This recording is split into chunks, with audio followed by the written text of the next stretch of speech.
L'actualité de la recherche sur l'entreprise familiale. Céline Barédi, bonjour.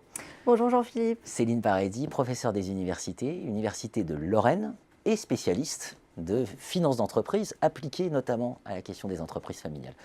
Pourquoi l'entreprise familiale, d'abord, c'est pas tout à fait pareil que le reste?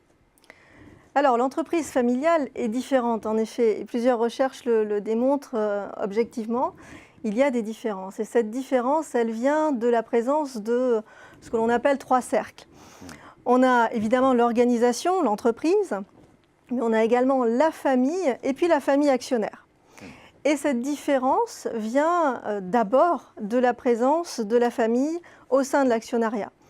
Quand on est à la fois propriétaire, mais cela de génération en génération et parfois sur de très nombreuses générations. Si je prends l'exemple de la société Beretta qui a été créée au XVIe siècle, on voit qu'elle est toujours familiale et donc on est dans cette continuité de tradition familiale. Donc il y a la propriété, le patrimoine qui est extrêmement important et la valorisation de ce patrimoine dans le temps.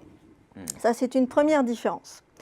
La deuxième différence, elle vient de la famille qui n'est pas nécessairement impliquée dans la gestion de l'entreprise, mais qui est peut-être, qui soutient la famille directement manager.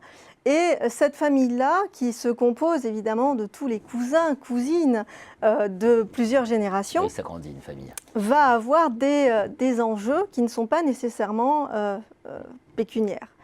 On retient notamment des enjeux que l'on qualifie aujourd'hui de socio-émotionnels, c'est-à-dire simplement, pour faire simple, le plaisir d'être ensemble et de maintenir le capital familial au sein de cette vaste famille, même si chacun n'est pas nécessairement actionnaire de la famille, de l'entreprise. Donc la conséquence première, c'est que l'on va avoir au sein du management des particularités tout à fait intéressantes. Alors on retient par exemple l'altruisme, le fait que le manager familial va tenir compte du bien-être des autres membres de la famille et du bien-être finalement de la communauté, puisque derrière la famille, il y a nécessairement la notion d'amour. Et lorsque on tient compte du bien-être des autres, c'est avec intendance. Et donc on note que l'entreprise familiale et les managers familiaux sont beaucoup plus intendants que des membres extérieurs à la famille qui n'auraient pas cette appétence pour le bien-être des autres.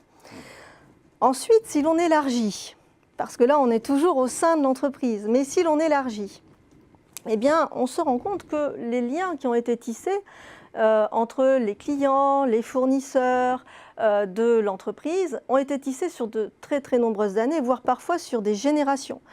Et si je reviens rapidement sur les autres partenaires qui sont peut-être aussi à l'intérieur de la firme, comme par exemple les salariés, on est exactement sur cette même dynamique. On retrouve des salariés qui sont de génération en génération salariés de l'entreprise. Donc on forme une sorte de grande communauté au sein de laquelle eh bien, on a ces valeurs socio-émotionnelles qui sont plus productrices de performance.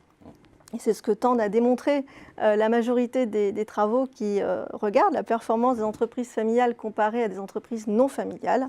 Et donc ça se traduit par une performance supérieure.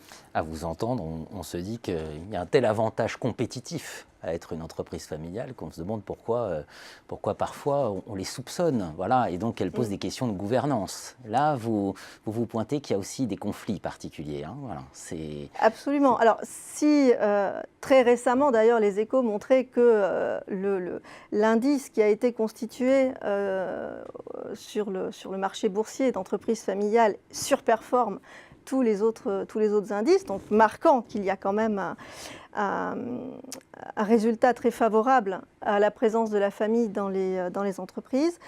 Néanmoins, vous le soulignez, et vous avez raison de le souligner, il y a des conflits.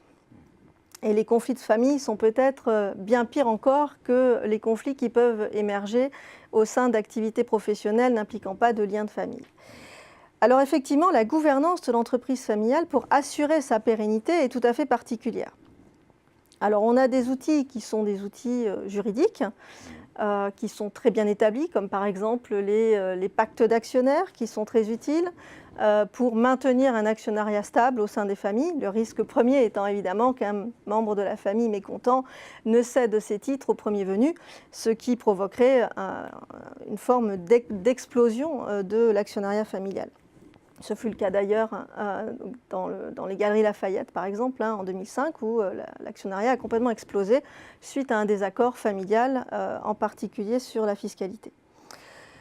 Donc on a ces outils juridiques qui sont très utiles et des travaux que l'on a menés récemment avec des collègues d'Ottawa montrent que, par exemple, l'utilisation de ces pactes d'actionnaires au sein d'entreprises familiales a un impact direct sur la sous-évaluation à l'introduction en bourse de ces entreprises familiales, montrant que si ces pactes s'arrêtent, alors il y a un risque que les membres de la famille reviennent sur des enjeux que tout à l'heure je qualifiais de très positifs, les enjeux socio-émotionnels, mais qui dans leur dark side, c'est-à-dire dans leur côté très négatif et conflictuel, peuvent générer une destruction de valeur.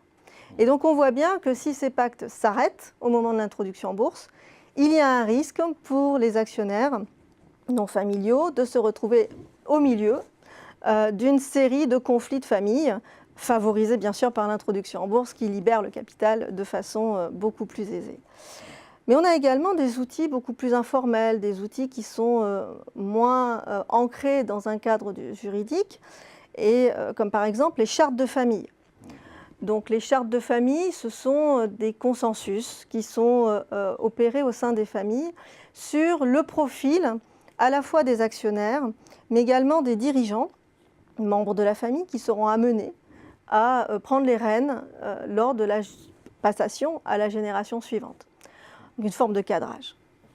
Des outils à méditer, et je retiens cette idée, l'amour, la haine, absolument, parfois aussi, qui mériterait sans doute d'être davantage intégré quand on étudie les organisations. C'est ça le grand message de la recherche sur les entreprises familiales? Absolument, je confirme, je suis tout à fait d'accord avec ce propos. On a l'habitude de considérer que la famille est un endroit un petit peu particulier du fait qu'il y ait une contrainte. C'est-à-dire qu'on ne peut pas exclure les membres de sa famille, ne serait-ce que par la loi. On est lié aux membres de sa famille de façon irrémédiable. Mais dans les organisations, les liens sont également à questionner sur le plan des émotions, sur le plan des sentiments. L'être humain n'exprime pas ses émotions et ses sentiments uniquement dans un cadre familial. Le cadre familial est peut-être un lieu d'excès de ce point de vue, mais néanmoins, ce que nous avons appris dans le cadre des entreprises familiales, notamment la valeur socio-émotionnelle, mériterait tout à fait d'être développé dans un cadre extérieur à la famille, ce qui permettrait d'autant mieux de comprendre ce qui en fait la différence dans les entreprises familiales. Merci Céline Paradis, c'est tout à fait passionnant. Merci. Merci Jean-Philippe.